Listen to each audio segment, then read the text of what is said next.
नमस्कार, राम राम सभी साथियों। आप जुड़े हैं आप लोग मेरता फेसबुक पेज और यूट्यूब चैनल पर। कहते हैं कि सपने साकार करने के लिए किसी भी परिस्थितियां है वो आड़े नहीं आती है।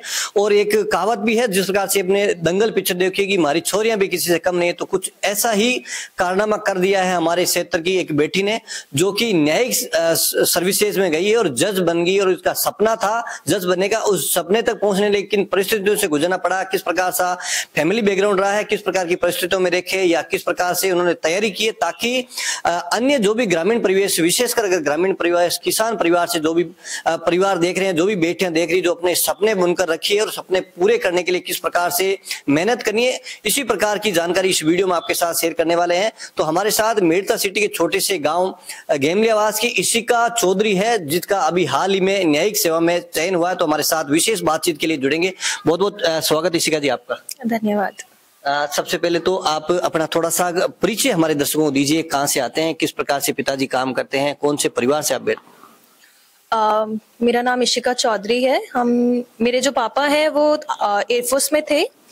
वो ऑनरी पोस्ट पे रिटायर हुए हैं 2017 में। हम 4 बहनें हैं। मेरी सबसे बड़ी वाली दीदी जो है वो यहीं पे रहती हैं गांव में। बाकी जो मेरी 2 बहनें हैं वो गवर्नमेंट टीचर हैं और अभी मैंने हाल फिलहाल में आरजेएस क्रैक किया है। तो उसके पहले मेरे परिवार में कहने को हम 4 बहनें हैं, बट मेरे पापा ने कभी हमें फील नहीं होने दिया है कि हम 4 बहनें हैं। तो वो जो समाज में एक लड़कियों को अपनी चुनौतियां देखनी पड़ती हैं, वो मेरे को अपने परिवार में कभी देखने को नहीं मिली। मेरे माँ बाप ने मुझे स्टार्टिंग से हम पे बहुत भरोसा किया है। हम चारों को हरदम बेटों की तरह रखा है। आज तक मुझे नहीं लगता हम में से कभी किसी को ऐसा फील हुआ है कि हम लड़कियां हैं या हम ये नहीं करेंगी, ये नहीं होगा। भले ही वो शिक्षा के तौर पे हो, वो भले ही किसी भी तौर पे हो, मेरे पापा ने हर टाइम ये मेक श्योर किया है कि हम उसी लेवल पे रहे जो आज समाज में एक लड़का कर सकता है। तो कहने को अभी तक तो मेरी शादी हो जानी चाहिए थी, क्योंकि समाज में यही होता है कि इस उम्र में शादी कर दीजिए। बट मेरे पापा को ये था कि शादी अपनी जगह पे है, जब तक लड़की अपने पैर पे नहीं खड़ी होगी कोई मतलब नहीं बनता। फिर वो लड़की हो या लड़का, फाइनेंशियल इंडिपेंडेंस आज सबसे इम्पोर्टेंट होती है। और ये चीज मेरी मम्मी का भी है कि मैं रहूं ना रहूं, मेरी बेटियां उस पोजीशन पे है कि आज वो खुद से कमा के रह सकती हैं।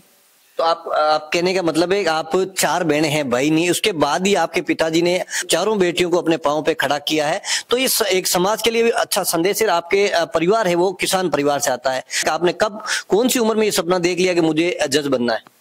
मैंने बचपन से ही बहुत सारे ऐसे केसेस को रीड करती थी, पढ़ती थी, तो मुझे सुन के अच्छा लगता था। मुझे स्टार्टिंग से लॉ पढ़ना अच्छा लगता था, जानना अच्छा लगता था।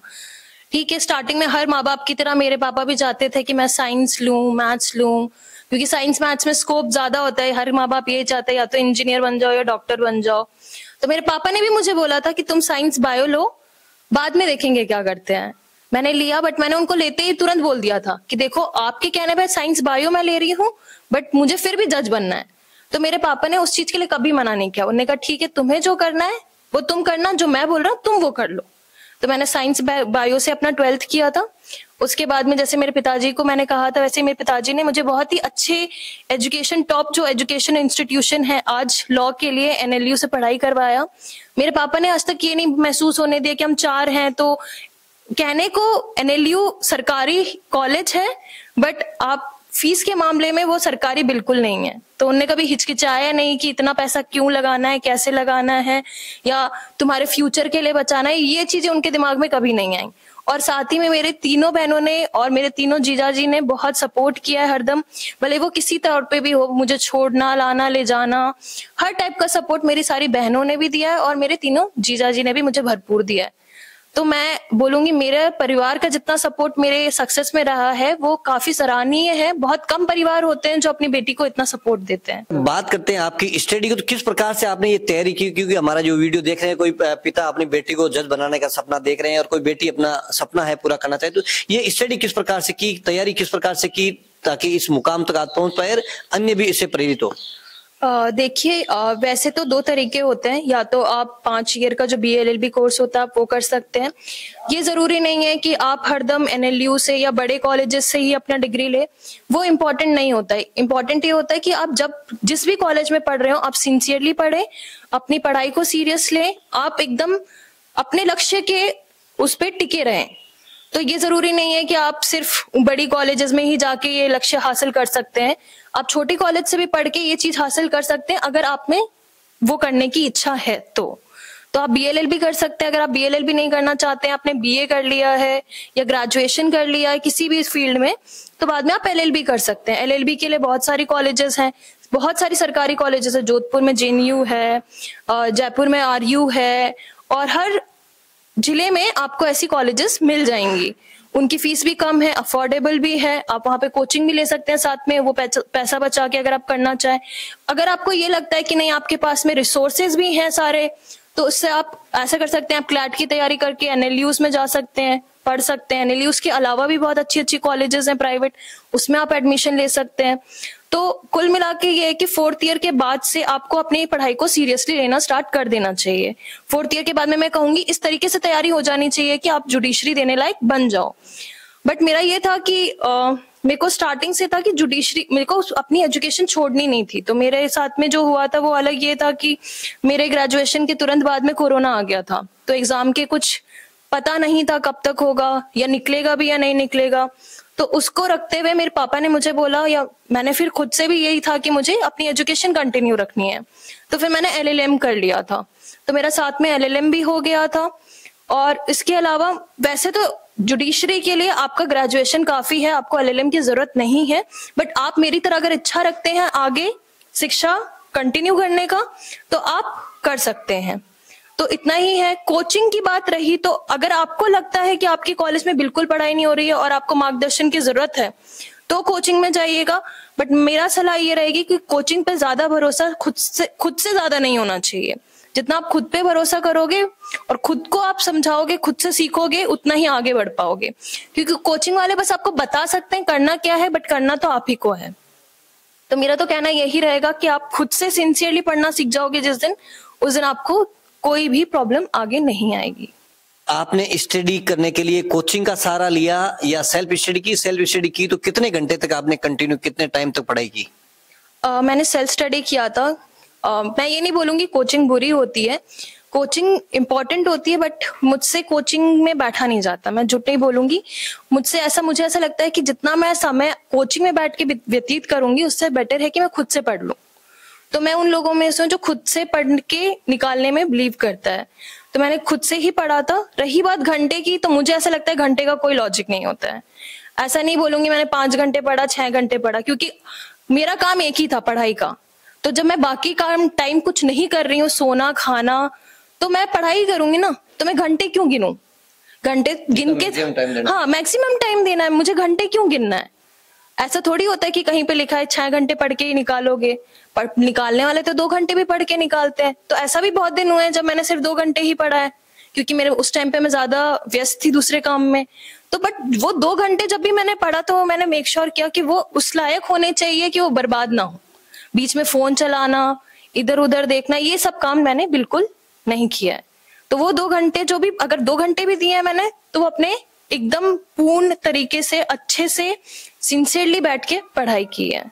तो ऐसे घंटों का कोई लॉजिक नहीं होता है कि इतने घंटे से ही आप पढ़ के पार हो सकते हो या इतने घंटे से ही चीजें होंगी।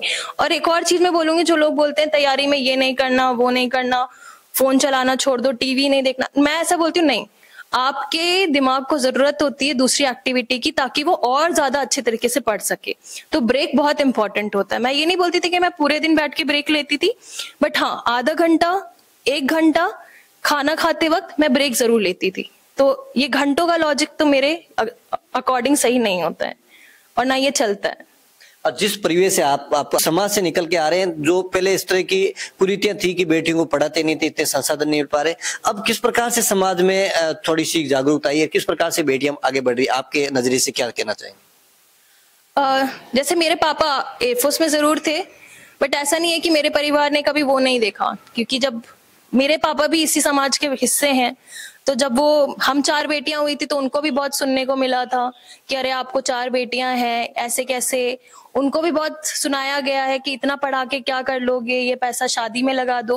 बट उसमें मुझे ऐसा लगता है कि सोच अगर आपके मम्मी पापा की अच्छी हो, आपके परिवार आपको अब सपोर्ट करे ना तो दुनिया समाज क्या बोलता है उससे किसी को कोई फर्क नहीं पड़ता है। और ये चीज मेरे परिवार में स्टार्टिंग से रही है। तो ये चीजें अब हमारी जो आने वाली जनरेशन है मेरे परिवार में वो दिखता है। मेरे जितने भी कजन हैं उनके बच्चे हैं वो बहुत अच्छे से पढ़ाई कर रहे हैं, भले वो लड़की हो या लड़का हो, कोई भी ऐसा नहीं है जो अनपढ़ हो। अनपढ़ तो दूर की बात, मैं तो कहूंगी वो बाहर तक जा चुके हैं, विदेशों में जाके पढ़ रहे हैं। तो अब वो परिवार में वो परिवर्तन नजर आने लगा है क्योंकि उनने दूसरों की बेटियों को देखा है कि हाँ वो इतनी सक्षम है। तो ये एक, हाँ मैं कहूंगी मेरे परिवार में, मेरे गांव में ये एक बहुत ही बड़ा चेंज मुझे नजर आने लगा है। और जिस प्रकार से आपका सपना जो आपने बचपन में देखा था वो सपना पूरा हो चुका है। सपना पूरा होने के बाद जब आपका चयन हुआ आपके गांव में, जिस प्रकार से लोगों ने आपका स्वागत किया, वो मोमेंट कैसा था? मुझे बहुत खुशी हुई। मुझे ऐसा भी लगा कि मेरे दादा दादी होते तो वो भी बहुत खुश होते। तो ऐसा मैं बोलूंगी कि मेरे परिवार को उस लेवल का अटेंशन, प्यार, ये सब जो मिला वो मुझे देख के बहुत खुशी हुई। और रही बात स्वागत का, तो मुझे ऐसा लगता है कि हासिल जरूर किया है बट लोग आपको अप्रिशिएट करेंगे ये अच्छी बात है, बट इतना काफी नहीं होता है ना। आपको भी तो रिटर्न में कुछ ना कुछ उनको देना चाहिए। तो मैं चाहूंगी जो फ्यूचर में हेल्प मैं कर सकती हूँ वो अपने अकॉर्डिंग करूँ। ये जिस प्रकार से आपकी ये ट्रेनिंग होने के बाद आपको अपनी जो भी पोस्टिंग है वो मिल जाएगी, उसके बाद किस प्रकार की आप अपनी तरफ से समाज या अन्य लोगों को क्या सेवा के रूप में आप देना? मैं सबसे इम्पोर्टेंट चीज जो एक पोस्ट पे या नौकरी में इस मानती हूँ वो है ईमानदारी। तो मैं एकदम ट्राई करूंगी, ट्राई तो मैं छोटा वर्ड बोल रही हूँ, ट्राई नहीं, ये तो मैं करूंगी कि मैं अपनी नौकरी ईमानदारी से करूंगी। मैं चाहती हूँ कि ईमानदारी के साथ में मैं अपना उतना जितना 100% दे सकूं अपने जॉब को उतना दूंगी। काम चोरी कहीं नहीं होनी चाहिए, मेरे को ऐसा लगता है, क्योंकि मैंने आज तक जितने भी काम किए मैंने मेक श्योर किया है कि मैं अपना 100% दूं, भले रिजल्ट कुछ भी हो। तो मैं अपनी तरफ से जो बन सकता है वो मैं हर एक चीज करूंगी अपनी नौकरी के अकॉर्डिंग।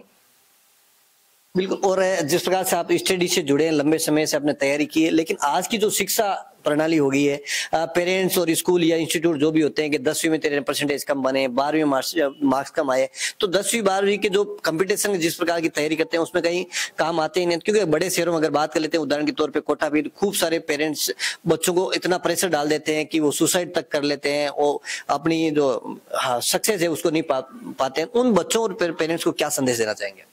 मैं मानती हूँ कि मार्क्स और आपका ज्ञान ये एक जैसे नहीं होते हैं। ऐसे बहुत से लोग होते हैं जिनमें ज्ञान बहुत होते हैं बट नंबर नहीं आते हैं। ठीक, तो मेरा मानना ये है कि ज्ञान जरूरी है, नंबर आपके आए ना आए ये जरूरी नहीं है। बट उसमें भी एक चीज है, क्योंकि आपको कहीं ना कहीं आगे बढ़ने के लिए नंबर का सहारा तो लेना पड़ता है। ऐसी बहुत सारी कॉलेजेस हैं जो मिनिमम नंबर मांगती है, और आपको भी पता है आज के टाइम में ऐसा हो गया है कि 90% तो नॉर्मल ही हो गया है, हर दूसरे इंसान के आने लगे हैं। तो वो तो आपको मिनिमम तो आपको करना ही पड़ेगा। और रही बात पेरेंट्स के प्रेशर का, तो मुझे ऐसा लगता है किसी के भी माँ बाप अपने बच्चे को अगर मेहनत करते हुए देख रहे हैं ना, फिर भले ही उसके 50% ही क्यों ना है वो खुश होंगे। उनके मुंह पे ये जरूर रहेगा कि मेरे बच्चे ने वो 50% भी अपनी मेहनत से लाए हैं। तो वो मेहनत जब तक दिख रही है ना माँ बाप को, तो मुझे बहुत कम ऐसे माँ बाप होते हैं जो वो मेहनत देखने के बाद में भी अपने बच्चे को क्रिटिसाइज करते हैं। तो मुझे नहीं लगता कि ऐसा नंबर और आपके सक्सेस का कोई रिलेशन है। बट हाँ एक चीज जरूर है, आप अपने तरफ ईमानदार रहो, क्योंकि बहुत से बच्चे ऐसे होते हैं जो दिखाते हैं पढ़ने के लिए। तो आप दूसरों को दिखाने के लिए नहीं पढ़ना होता, खुद के लिए पढ़ना होता है। तो ये एक ईमानदारी पढ़ाई में भी इंपॉर्टेंट होती है कि आप जो कर रहे हो खुद के लिए भी कर रहे हो। यूजुअली क्या होता है कि आप माँ बाप बोल देते 90 लाया तो गाड़ी दिला दूंगा, 80% लाया तो घड़ी दिला दूंगा। हाँ, वो जरूरत नहीं होनी चाहिए ना, क्योंकि माँ बाप घड़ी दिला रहे हैं क्यों? ऐसा तो नहीं है कि माँ बाप की मार्कशीट बन रही है, मार्कशीट तो आप ही की बन रही है। तो आपको पढ़ना है तो खुद के लिए पढ़ो ना। वो जिस दिन आ जाएगा ना जिस बच्चे में, वो अपने आप पढ़ना स्टार्ट हो जाएगा। फिर नंबर नहीं नंबर ये सब मैटर नहीं करता है। हालांकि मुझे अगला सवाल पूछना नहीं चाहिए, लेकिन मेरी क्यूरियोसिटी है कि आपने जुडिशरी पढ़ी है, तो लॉ के अकॉर्डिंग जो भी आपके पास केस आता है तो लॉ के अनुसार उसको जजमेंट देना होता है। कहीं ना कहीं उसमें सविवेक भी काम लिया जाता है जजमेंट देने में, जिस प्रकार की स्टडी आपने अभी तक की है। वो तो जरूरी भी होता है ना। ऐसे बहुत सारे सिचुएशन भी होते हैं जो, अब देखो लॉ क्या बनता है आज के समय के अकॉर्डिंग बनता है, बट बहुत बार ऐसे अब चीजें बदल रही हैं, आपको भी पता है ऑनलाइन बहुत कुछ चीजें आ गई हैं। तो ऐसे बहुत सारे केस आएंगे जो जिसके अकॉर्डिंग लॉ भी नहीं है, तो फिर जज को वो केस तो डील करना है ना। तो अपना स्वविवेक के बिना वो कैसे डील करेगा? तो आधुनिकता जो है लॉ में, वो तो इंसान जज अपने स्वविवेक के साथ ही ला सकता है। तो आपको भी पता है, जैसे अभी पुराना जो क्रिमिनल लॉ था वो पुराना था, ठीक है, उसमें बहुत सारी चीजें थी जो पुरानी थी, बट जजेस उसको अभी तक डील कर रहे थे। बहुत सारी ऐसी छोटी मोटी चीजें थी तो वो पुरानी थी, कैसे जजेस डील कर रहे थे? वो खुद का स्वविवेक के थ्रू ही तो कर रहे थे ना, अब जाके वो चेंज हुए हैं। तो वो स्वविवेक कहीं ना कहीं काम आता है। ऐसा नहीं है कि आप हर टाइम सिर्फ लॉ पे ही रह सकते हो। कहीं ना कहीं जहाँ पे लॉ आपको नहीं डायरेक्शन देता है, वहां पे आप खुद से डायरेक्शन लेते हो। बट हाँ, ऐसा नहीं होता है कि लॉ अगर जहाँ पे नहीं आप अपना खुद का स्वविवेक यूज कर रहे हो तो आप अपने मनमानी करोगे।